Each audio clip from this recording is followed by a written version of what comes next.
Happy Monday, everybody. It's time for another edition of Ask Mike. Courtney Mims alongside Mike Irwin here. And Mike, as I always have to do, download our 479 First app to watch Ask Mike before anybody else does. We do it on that app at 7:30 every Monday night. So you can watch it first before it hits our website, YouTube, all of those things. Download the 479 First app on your Roku, Apple, all the streaming devices, Amazon Fire Stick, all of those. You can find it 479 First. You're going to get Ask Mike first before anybody else does. All right. We have so many questions this week, so I'm just going to jump on in. Let's go. Our first question is from Hill Country Hog, who asks, what's your take on Aloy getting passed over in the draft by shortstops who would have sat on the bench at Arkansas? High school guys, too. These MLB scouts are clueless. This is very common in the draft. And some people would say, look, this is why some teams are better than others. Because you were crummy last year, which is why you're up in the draft order, and you don't know who to draft. So you actually end up giving better players to the guys that draft lower, you know. I don't know if this is the case. In the draft, you just have to wait and see how somebody works out. Now, I really thought it was useful to listen to the draft analysts. And when they talked about Aloy, they made it pretty clear, and I think it was obvious to a lot of people, that his issue was strikeouts. Yeah. He struck out 64 times in 266 at-bats. Especially his at-bats in the postseason, too. That was brought up, too. So let's go to Oregon State's shortstop, because he went number 7 in the Marlins instead of 31st. He went number 7. He whiffed 51 times in 254 at-bats. That's not a huge difference. There's a difference there, but Aloy had more RBI. Here's what the draft analysts said. They said that usually excessive strikeouts is a correctable issue when guys get into the major league system. That's one of the things they work on. And it's not always, it can continue to be an issue, but if you're a good hitter, you're usually going to get over that. They're going to teach you some things that allow you not to stand there and look at a ball that goes right down the middle of the plate, whiff at something that's down and outside. And what they talked about was, if you look at him as a defensive shortstop, he's not the greatest shortstop of all time. He doesn't have a huge arm, but it's a good arm. And he's very rangy. If you remember, he's a good base stealer. He's quick. He's got some speed. So if you look at all of that, his ability to play shortstop, and then you look at his power numbers, because this is a big kid, and when he tags a ball, it's gone. He's not going to have any problem hitting the ball out of any major league park if he connects on it. So his ability to hit with power. And then the other thing you notice when you watch him is he can slash the ball to center field, left field, right field. You're not going to shift on this guy and come out on top, because he's not consistent, always going to left field, or, you know, okay, now I'm going to go and hit opposite field or whatever. He can do it a lot. And he hits the ball with such bat speed that a ball can get over the infield and down before an outfielder can get to it. So he's got all of these characteristics. And they basically ended up saying that this could end up being a huge get for Baltimore. Yeah, absolutely. I mean, they basically said he fits their system. This is why they went after him, and they were very lucky to get him. Now, online, they give a draft grade to each selection. Yeah. They're grading the team, not the player. They're saying, this is the grade we're giving you for drafting this guy in this position. And the Orioles got an A. Yeah, absolutely. I mean, that's obvious to see. You saw the fan reaction on social media. They were going nuts over the fact that they picked Vahiva. So 13 high school guys got drafted ahead of him. Okay, so what? I like that you bring up the numbers, especially with the Oregon State guy, because you said, you know, he struck out 51 times in 254 at-bats. And Vahiva, for comparison, because I don't know if you mentioned it, he struck out 64 times in 266 at-bats, but had more RBI. Yeah. So again, it's one of those things, and I love the draft analysts, what they said, because they were you could tell they were going, oh, okay, this is a interesting situation. And we're not going to get into it, but they did the same thing with Gage Wood. Exactly. He didn't fall as much, but we thought he'd go higher too. But it doesn't matter. He ended up in a place where they want him. The way he pitches, that's what they want. Oh, he fits very well. Rather with the than Phillies. as a Razorback fan, you're just sitting here worried about where they're drafted. It's much better for them to go to a place where they fit. Absolutely. And I agree. And it's better for them as well for the chances of making their major league debut faster. That's To basketball now, and I'm so glad we're on to basketball now. I wanted to talk to you all week about this last week, Mike.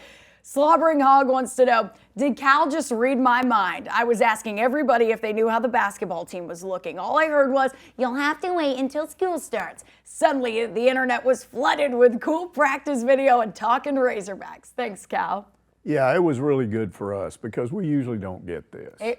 Yeah, and Kentucky people were even shocked we got it, so that's awesome. And look, in the old days, and I'm old, but you used to be able to go to practice all the time with Eddie Sutton and Nolan, but they didn't have summer practices like they do now.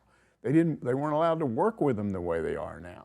And so, football, basketball, this stuff's going on in the summer during a dead time when we really want stuff to talk about, and we don't usually have it. So, I don't know, I went home Monday and I was off Tuesday, and I got an email from you going, hey, you got to show up at 1:30 whatever. We're going to practice at 2 o'clock. Now, I remembered maybe we saw a practice last year. I can't remember. No, we they didn't. went around the state, remember? Yeah, they did. Hold on. We didn't get to see a practice last year, but that was because, and I'll say this to stick up for Cal a little bit, he was all over the place. He walked in with no team, no schedule, all of these things. So he had to basically hit the ground running from April to the season starting. So I think that's why, and they did the tour around the state. So I'm going in there thinking, okay, this is going to be rough. This is the middle of the summer. You got a bunch of newcomers on this team. It's not going to look all that good. And it did. I mean, he very quickly had them with 2 5-on-5 teams, and they were balanced. It wasn't like one team was just killing the other one. Yeah. And I noticed the defense that was being played, and then I noticed the assists. Mm-hmm. And Nick Pringle afterward talked about, and he didn't say I didn't have this when I was at South Carolina, but he pretty much implied, wow, it's really cool to be at a place where the guards are doing this and they're doing that and they get you open. And so as a result, after a few minutes of that, we saw the bigs start to do that with the guards. Yeah. It was kind of going two ways. And there was another thing I noticed when you watch something like this, because you see things you're not used to seeing. Okay, there was a drill where a guy takes the ball over on the, let's say he's on this side of the key. The lane is right here. Here's the top of the key, so you're over here. Okay. And you're going to dribble over. You're the point guard. You're going to dribble over to the top of the key. Well, the first time they ran that drill, there was a defensive player. Can't remember who it was. But he was fronting this guy as he went over to the key. He was in front of him, between him and the basket. And Cal stopped and said, okay, I call that the high school shuffle. He said, because what you're doing is letting him do what he wants to do, because he wants to go to the top of the key and then he's going to shoot down the middle of that lane, and he's either going to dish it off or he's going to score, Take it to the bucket. Take it to the bucket. Yeah. He says, what I want you to do is face him and prevent him from going that way and push him off in this direction where we can get help. What was impressive was from that point on, every single guy that ran that drill did the defense right. Yep. You didn't have some guy who wasn't paying attention. Oh, well, I didn't see that. He didn't have to correct anybody. And that was the thing that I noticed, was that he had these guys' attention. They were paying attention, and I think that's one of the reasons by the time we saw them, they'd been out there for, 2 weeks or whatever. Yeah. And they had learned what he was asking them to do. Yeah, well, that was the final practice of the summer, right? Coach Cal said that, we'll have to invite you back in the fall, maybe, hopefully, fingers crossed. We get to go back in September. But yeah, that was the final tune-up, so to speak, of summer. So I was just pleasantly surprised. They were much farther along than I thought. I was too. And what a difference in contrast to last year, when he didn't even have enough guys sometimes he had to put grad assistants and student assistants out there and coaches, in order to because they didn't have enough guys to scrimmage. And so that was another reason why we didn't get to go see practice last year. Yeah. I think it's because he was going, oh my gosh, this is crazy. And then here's the thing that he said afterward, I remember this. He said, coaches schedule to their team. Oh yeah. And what he meant was, the schedule that I come up with, by the time it's all said and done, reflects my belief in the ability of my team. Oh, yeah. And look at the schedule, and he just made it even tougher because they got Mount St. Mary coming in here, and people, it'll be, I've already see it. I see it coming. It's November, and a bunch of these people are going, oh, I'm not going to that game. Never heard of that team. Well, they're an NCAA tournament team. Yeah, they were in the first four. What I'm saying to all of you fans, you do this a second year, this time you don't show up in November and December, I'm not sure he's going to stick around here. I think he allowed for last year because of all the newcomers and all this stuff. But he's coming from a place, Kentucky, where it doesn't matter what time of year. Rupp's full. And it's embarrassing when some of those crowds were 4,000. Yeah. And they were calling it 6. I agree. And we got all these excuses. Well, it was wet out tonight, or it got dark earlier. I have work tomorrow, or whatever it is. Yeah. I don't know. I understand that you lost your seats and you're moving up or whatever, but if you keep those seats, go to the game, no matter what it is. And we're gonna have to get on to these people that are paying bigger bucks if they don't show up in December, because they got to do something over in the athletic department. If you're not going to go to the game, give those tickets to somebody else. Yeah, well, you have to get the corporations to do that too. Yeah. You got to get the corporations. I hate calling anybody out, but there's certain corporations in this area that buy those tickets, and then we'll give them. Nobody shows up. Yeah, exactly. And so that's the problem. So I agree with you. Come November and December. Yes, Mike, I love it. Stand on business here for Ask Mike. All right, we're going to take a short break. When we get back, we're going to jump into the rest of these basketball questions, okay? So when we get back, get ready to talk a lot of basketball. That's coming up next on Ask Mike.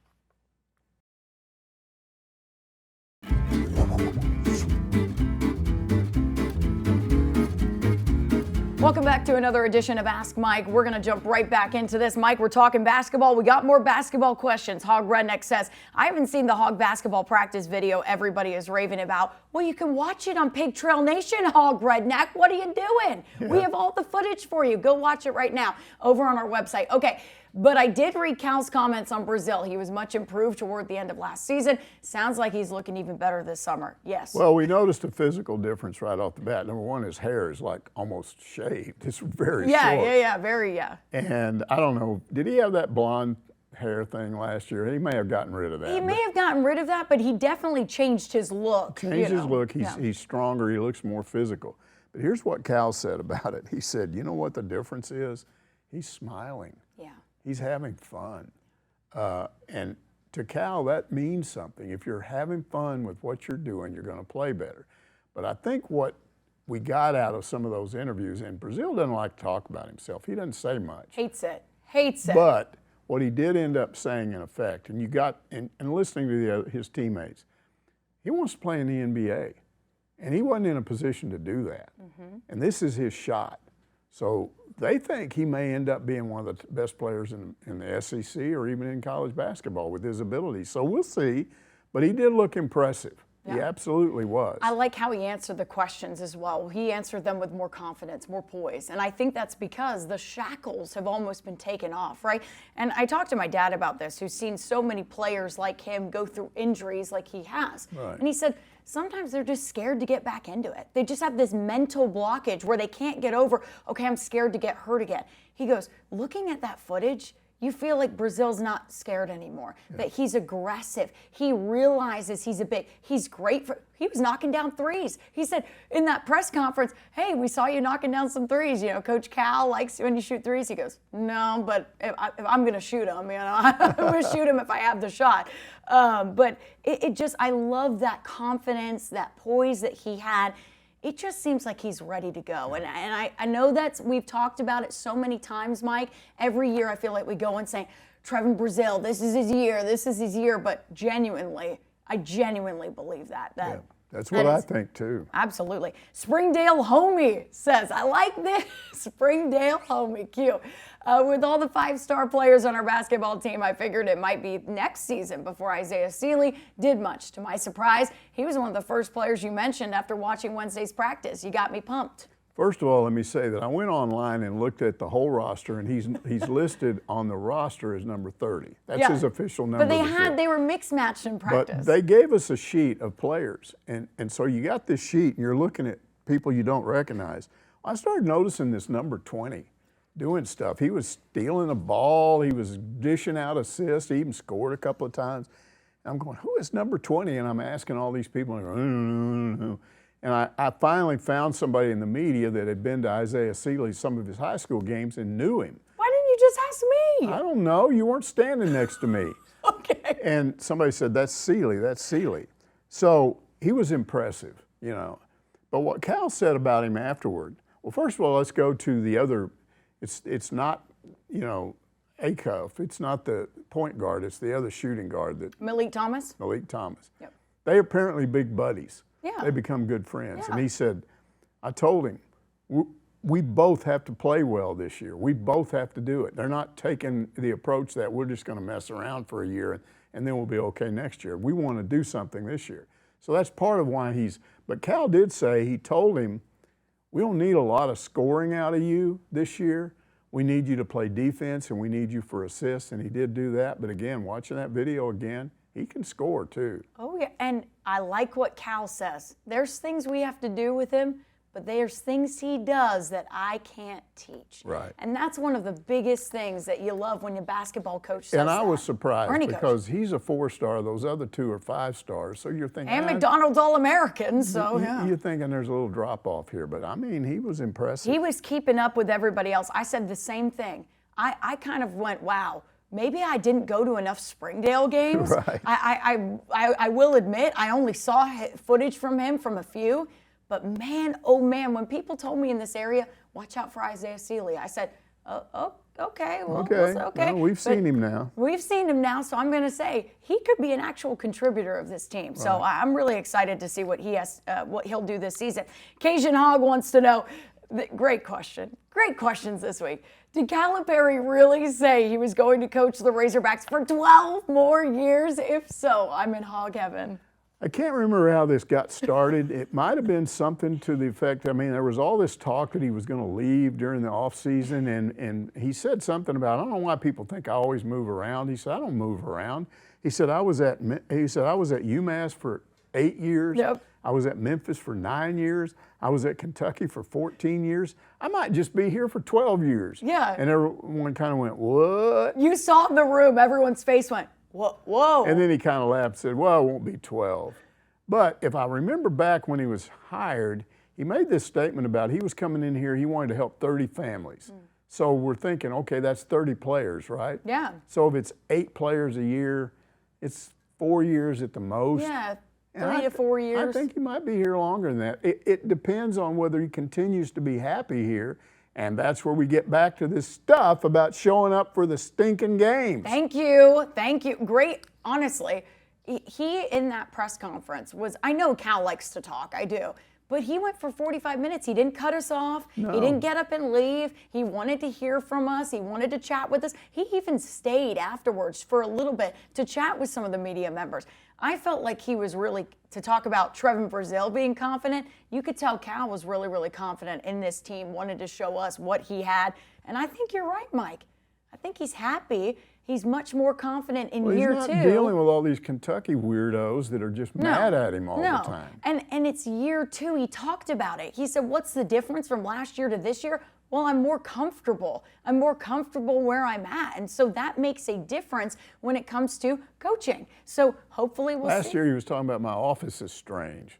He didn't like his office. Remember he said that? Yeah, he did. But he's got a great office. He's on the 2nd floor and he's up high and he can look over there to Bud Walton and do whatever he wants. He has a great office. I don't know what he's talking about. His office is awesome and it's huge too. It's massive. It's beautiful. He's even got a little porch out there. He can go out and stand outside and I guess he could sit out there and smoke a cigar if he wanted to. If he really wanted to. I don't know how happy they would be if he did that. All right. Lanny says, listening to Cal's assessment of revenue sharing, it sounds like he and Courtney are on the same page. We are. Thank you, Lanny, for noticing. A lot of what is supposed to happen may or may not happen. You are more optimistic, though, Mike. Why? Well, my optimism came from, again, about 3 months of being told by people who knew what was going on with this thing and knew what was going to be in it. And then when the federal judge ruled and said, okay, this is what we're doing, I thought to myself, okay, this is a federal judge. Even if there's lawsuits, there's a basis there. It's not just a bunch of administrators going, we're going to do this, this, and this, and then maybe it's not legal.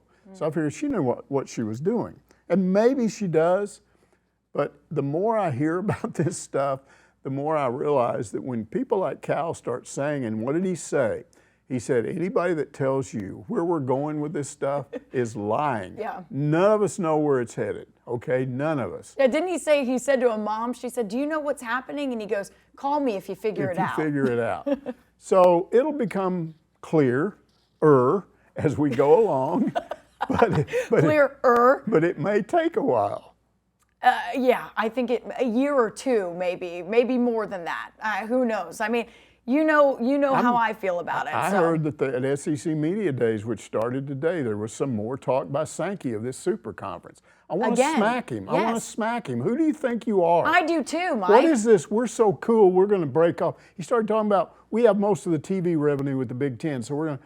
So what? You have most of the TV? Are you that greedy? Do you just want to shut off the rest of the country? Yes. Because I don't. He said the SEC is also behind expanding the NCAA women's and men's basketball tournaments. And I said, no, I know how you feel about it, Mike, but I said, no, I agree with Cal. How do I feel about it? Well, no. We don't favor breaking away. I don't want a college football between two conferences. Right. A bunch of people with their nose in the air thinking they're better than everybody I don't else. like that, but that's where it's Greg Sankey sees Get rid where of it's him. all right. Okay. Get rid of this guy. He's I want to go back to Roy Kramer. He was the best commissioner the SEC's ever had. Mike, He was for every team. He cared about what was going on in college athletics, college football. He's not one of these guys, we got to have more money, got to have more money, got to make more money, got to have more money, we got to take more money. Now, this is what's driving all of this. This is why they still want NIL, so that some of these schools like LSU can just money. Yep. I mean, is it any secret that LSU's getting all these players? Every time I turn around, they've landed another 5-star that everybody else wanted. Yeah, well. And Kelly, he's going to get fired if they don't do something this year. And so I guess they're figuring A&M's done this for years. If we don't win this year, I don't know what's going to happen. And I think A&M finally learned their lesson. I'm not sure LSU has. Yeah, I agree with you there. All right, we're going to answer this one question, then take a short break. Popular Porkster says, the curse you don't believe in raises its ugly head again.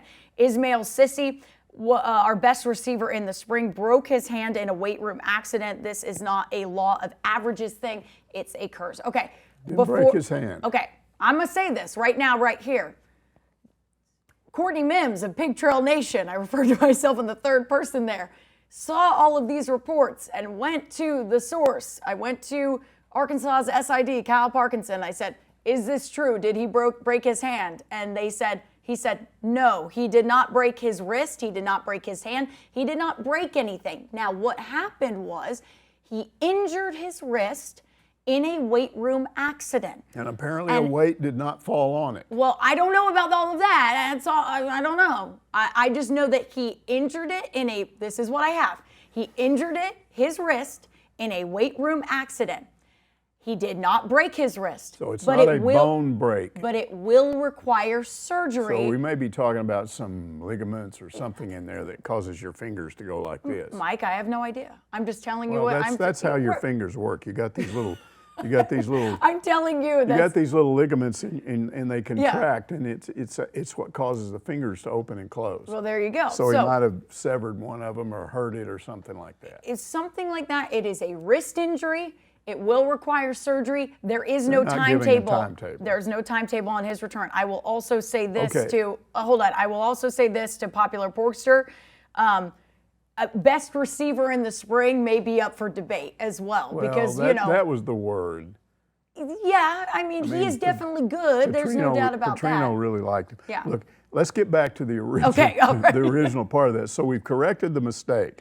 Okay. But here's what I'm going to say. Okay. It's still one of your better newcomers that you need at a position where you need to find. Remember we talked about they need that Andrew Armstrong guy? Yeah. So you need to find this guy, and you have this guy, and he's critical, and he hurts himself in a weight room accident.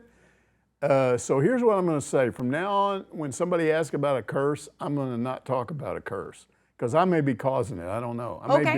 I may be adding to the curse by saying there's no curse. Okay, so we're not going to, I'm just not going to comment on curse. I don't know. Okay, from this point on, no more talk of curses. No more talk of curses. I have no clue. And let's be honest, Popular Porkster, you should be following Pig Trail Nation for the latest. You wouldn't freak out over, you'd know the real story. Well, this is new information, though. We're just now getting this. I had it last week, Mike. I had it last week. Did you say it? Yeah. Oh, yeah. We talked about it on air. No, did you say it wasn't broken? Yes, on air. I don't remember you saying that. Mike, do I have to pull the receipts? Okay. Do I have to pull the receipts?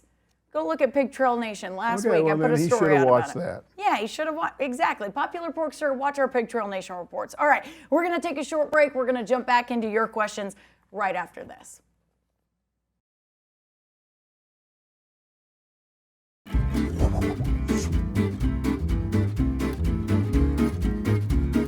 Welcome back to another edition of Ask Mike. Courtney Mims alongside Mike Irwin here. And Mike, we're going to jump back into this. Gridiron Bandit says, Cal lets you guys video a basketball practice. Why can't Pitt do the same? Come on. It's about to be football season. No spring game, no word on football this summer. Open up, coach. Well, he doesn't have long to wait because in 2 days you'll be reporting on whatever Cal says and who's there. You mean Pittman says at media days? Pittman and Campbell.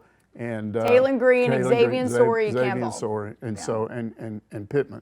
So you'll have your information out. Practice video, you're going to have to wait till 2 a day. Well, they don't call it 2 a day. August camp. Yeah, fall camp. August camp. I like August camp because it's not fall. Yeah. It's not fall right now. Okay. It's August. August. So August camp starts in what? August 1st? I don't know. Yeah, I think it was sometime in there. I think it is August 1st. So we only have about 2 weeks left. So you'll get your football video and you'll get your football information starting on Thursday. You don't have much longer to wait. Yeah, again, watch our Pig Trail Nation reports. I'll be live from Atlanta. I leave for Atlanta tomorrow morning. So I will be there giving you everything that happened and what was said. Maybe you can tell Greg Sankey that we think he should resign. Okay, maybe I won't do that because I might get my credential revoked. I'm just going to be totally honest with you there, Mike Irwin.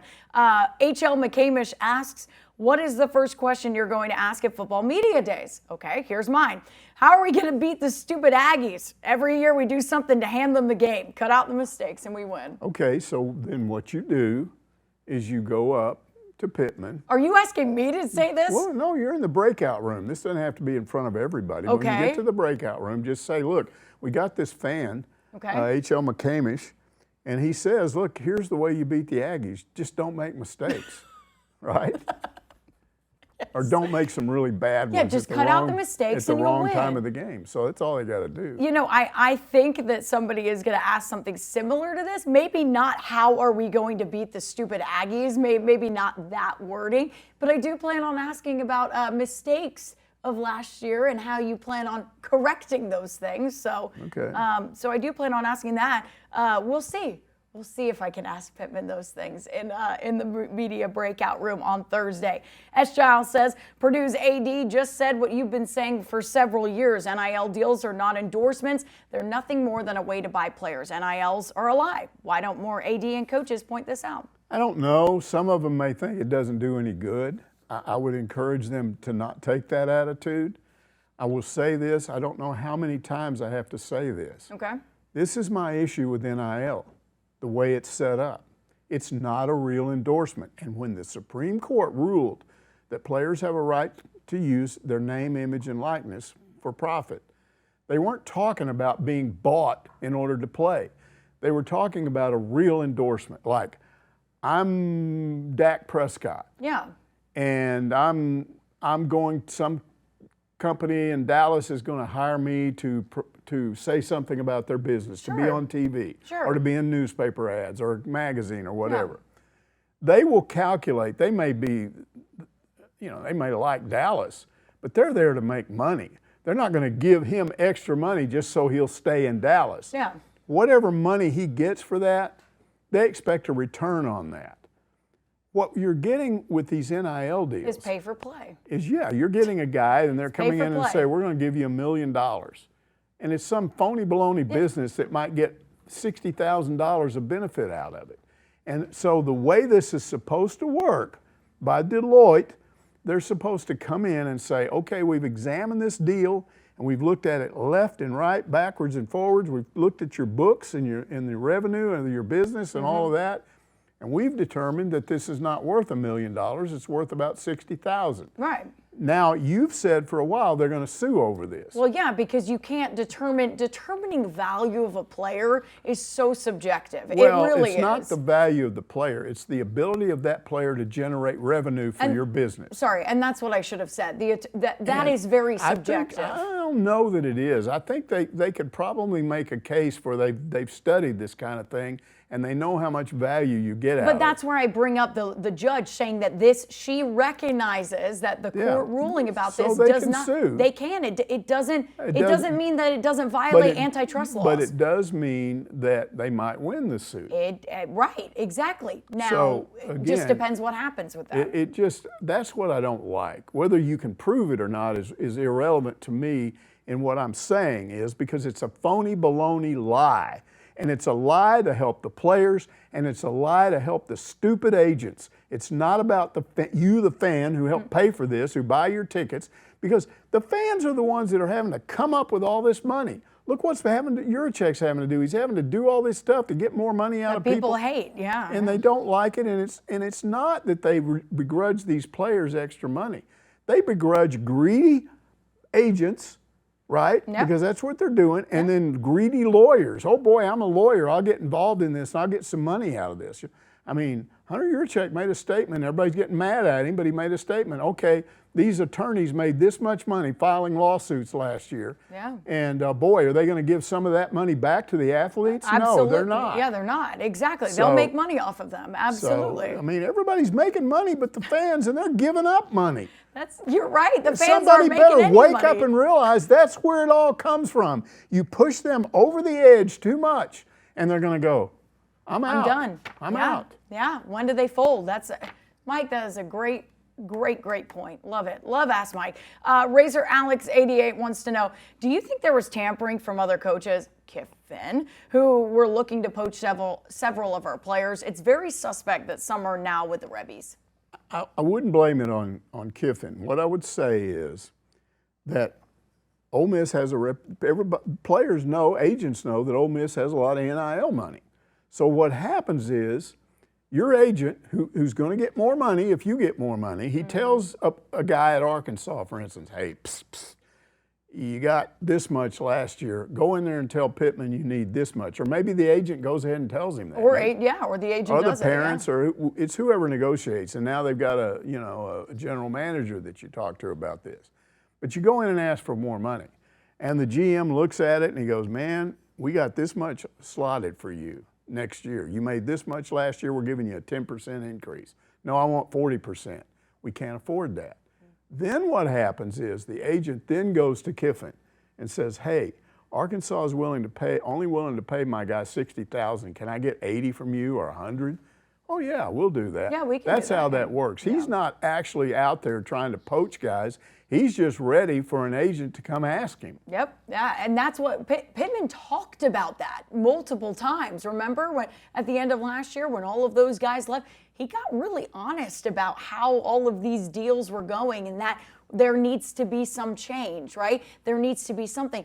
And that's why Arkansas got a general manager. Exactly. That's why Arkansas got that, because Pittman was having to deal with these deals and go, whoa, like, I'm not trying to say anything about you as a person. This is just how much we think you're worth. And that's why some of these players walked. And so hopefully some of that changes with the addition of Remy Cofield. We'll see. Hopefully.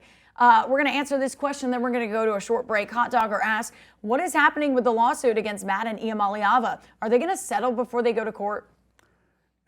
I learned a lesson on this. I know. Because I don't deal with the legal stuff. I'm not a lawyer, even though my grandfather was, and my great-grandfather was. They were both lawyers. If you've got a pending case, yep, you go to ask somebody, whether it's the client itself that wants the lawsuit or the lawyers involved. You don't talk about this while it's being adjudicated or whatever they call it. It's adjudicated. You don't talk about it because it could affect the case. So the bottom line is, I don't know, maybe you could go ask somebody and they would tell you. They didn't tell me. The word I got basically was, we're not talking about this. Well, yeah, because if anybody's smart, that could affect the outcome, right? So they cannot talk about it. Apparently you're not going to know anything unless somebody says it's over we got our money back from him, or we settled and we went a 50-50 deal, or what I suspect, no, we didn't get squat from him. Yeah. Because I don't think they had I think you're going to see contracts more clear in the future. I hope so, yeah. So that there's no question that if you break that contract, you're going to have to give that money back. Yeah, because otherwise you can poke holes in different things and go, oh, look, see, this is where this benefits my client and things like that. It'll be interesting to see if Arkansas gets anything from him at all. And again, the lesson learned from this is you better be very specific when you offer a guy that much money and agree to pay him that much, what he has to do in return. Yeah. He can't just take a bunch of it and then take a hike. And I really hope that somebody does tell us when it's all over and said and done, what happened. It would be nice to know the details of that case. So again, but we know nothing right now. Well, because it's still actively ongoing. No one's going to talk about an active, legal battle right now. So we will know a bit more, hopefully, when this all gets said and done. So we'll answer your question, Hot Dogger, when it's all done. All right, we're going to take a short break. When we get back, we're going to answer a few more questions, and one that unfortunately we should have answered. We answered it week. Wrong. You didn't. I did. You didn't know anything about it because you don't even remember the game. No, because I was not born in '69, Mike, so I did not know anything about it. But we had some technical issues, and so we're going to get to that question when we get back. Stay with us.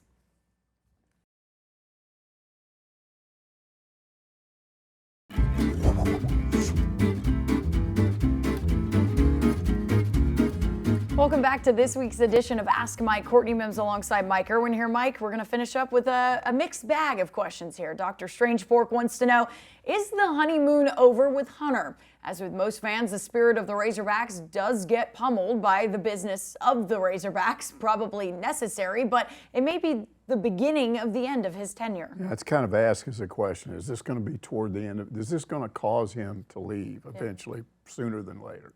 I've had people tell me that. Here's the problem with that. I don't know how close they are to him. I'm not going to assume they're correct if I don't know that they really do have a close enough relationship with him that he would say that to him, or he would say that to them. What I do know is that there's no question it's got to be rough right now for him or any AD that's not. You know who's sitting in the catbird seat? The AD at Texas Tech, because they got a billionaire. And he's willing to just chip money in there, and you can just read that cap every year. You don't have to worry about it. He's going to give it to you. Yeah.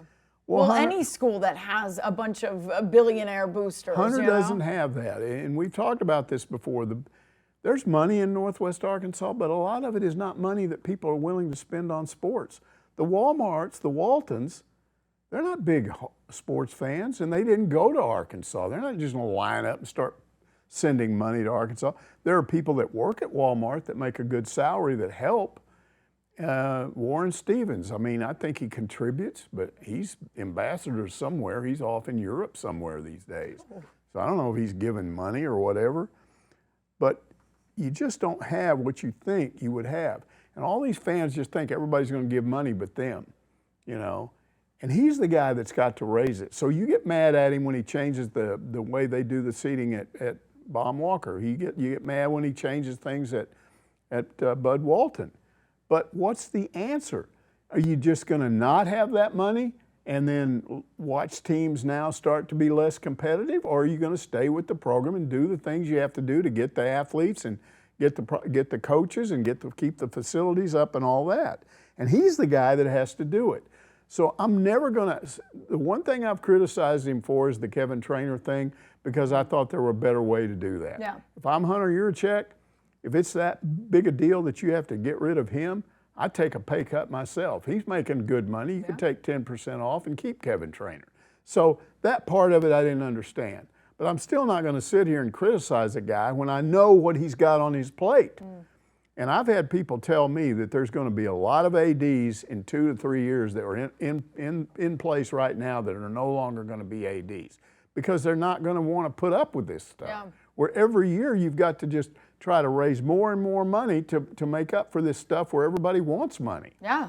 you know. And this is going on. This is not just an Arkansas thing. Go look at the message boards with other everywhere. ADs. It's happening everywhere. Nobody is happy with some of the changes that are being put in place. Some programs are more willing to accept those changes just because they understand it's what needs to happen. And some have more money. And some have more money, exactly. So it is happening all over the place, though. And listen, we've said it before. I'll say it again.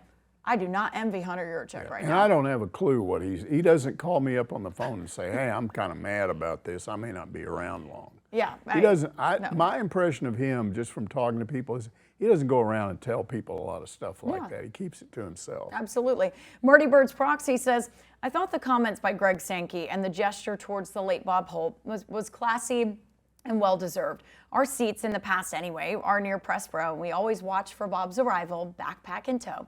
It wasn't the same last season. I mean, that's sort of the way it is. I mean, if you go on your Facebook page, do you get these things that said people you might know? Might know, yeah. And then what they're saying is you might want to invite this guy to be your friend. Well, Bob keeps popping up there. I don't know why.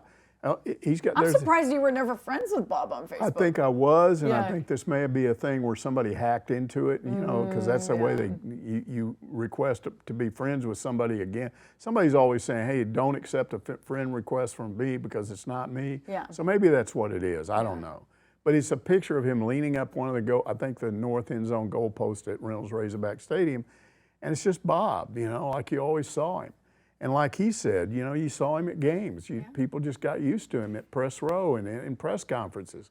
And yes, it's been, 7 months, something like that. So we should be used to it, but I'm still kind of not used to it. I'm not going to be used to it at SEC Media Days. Bob always had the best questions. He did. Bob had the best questions. He did research.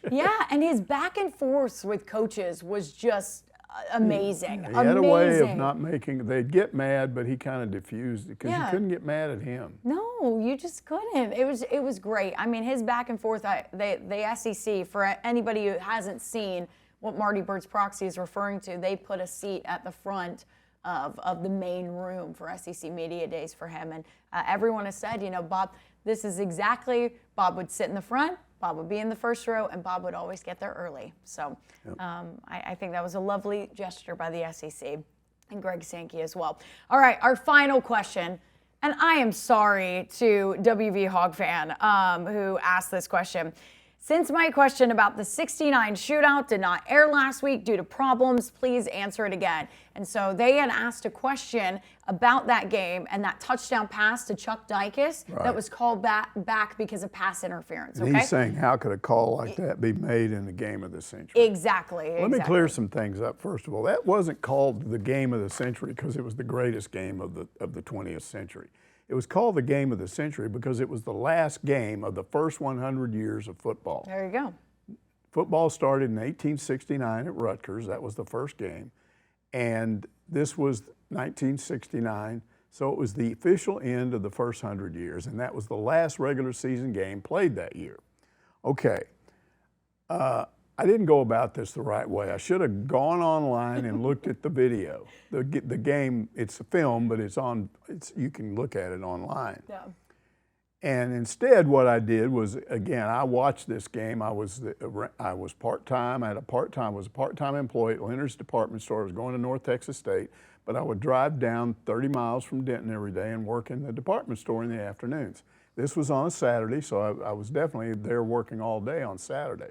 My boss was gone, so I just put up a sign that said "back later." Oh, you got him with that. So if you wanted a Boy Scout tent, you had to wait, because I went down to the employee break room and watched that whole game. And so what I remembered was that this pass was caught sometime at the end of the third quarter, and it would have made the game 21-0.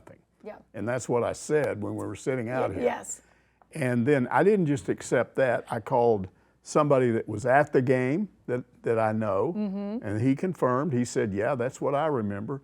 And then I called somebody that saw the game who was a student at Oklahoma State at the time who was a Hog fan, and he said, yeah, that's what happened. So there were three of us, and I thought, we can't all be wrong. We were all wrong. So here's what happened. We do a 10 o'clock version of this thing. Yeah. And on the 10 o'clock version, you actually have to have video of what you're talking about. So I told you, find me that play. Yeah.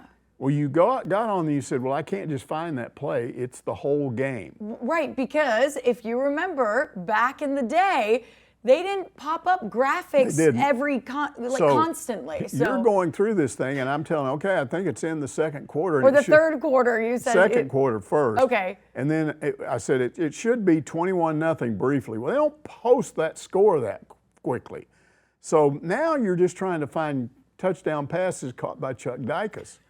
And there's not one right before halftime. And then we're looking at the third quarter and then the fourth quarter, and we didn't see anything like that. And what are we doing? And then you went back to the first quarter, and there it was. I'm going, how can that be in the first quarter? Well, it just was. Yeah. And it made the score 7-0, and they took it away. Yeah. But here's the relevant thing. If you look at this video, and there's no confirmation proof of what really happened. Right.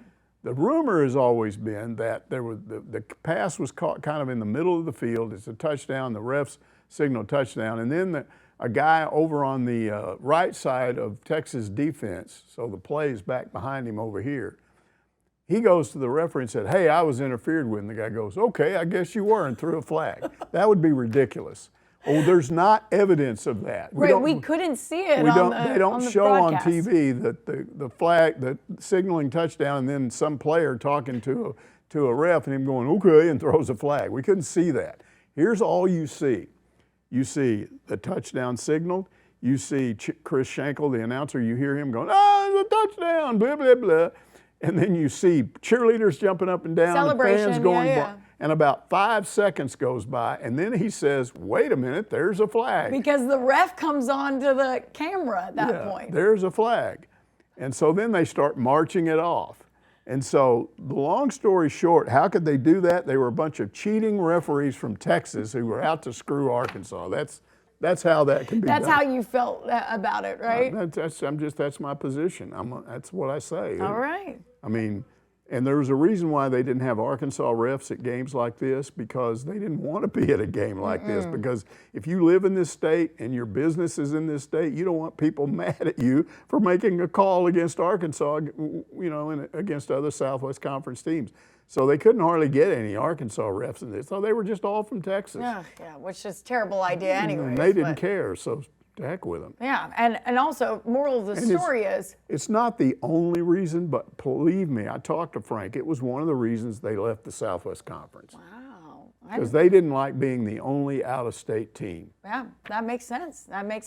Moral of the story is go back on YouTube and watch the full game. If you can do that, it's on there. It is, and you can see... It was an ABC game, and Channel 7 in Little Rock had taped it years ago and put it, thankfully, up on the video where people can watch it. Yeah, and you can watch the game in its entirety. I actually thought it was very educational because I was not born in 69. That game is funny to watch because when they start it, like we said, they don't have the graphics. So instead of the tip, now what they do, and this annoys the fool out of me, where they show the whole offensive team and they start naming these clowns, and I'm going, you don't have to tell me who the right tackle is, but they do that. Then what they did was they had this, Fleming was his name. It wasn't Art Fleming, it was Bill Fleming maybe, and he was a sideline guy, and he was listen, I was around him late in his career at some games, and he was very annoying. He went around just pushing his way and telling you to get out of his way. I'm Bill Fleming or whoever he was.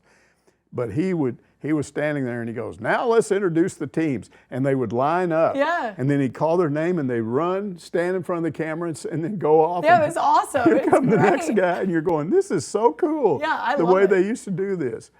So it was fun watching all that stuff in the kind of the early days of football being on TV with very few graphics.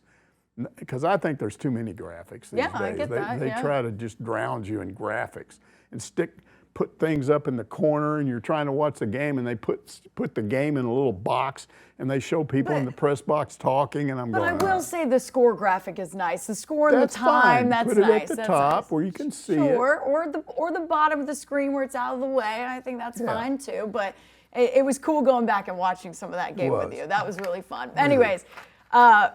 That's going to do it for this week's Ask Mike. We will see you next week to answer more of your questions. Hopefully we have some about what happens at SEC Media Days this week. I'm sure we will. She's going to confront Greg Sankey. Oh, no, I'm not doing that. Mike, don't tell people I'm going to do that. We'll see you next week to answer more of your questions.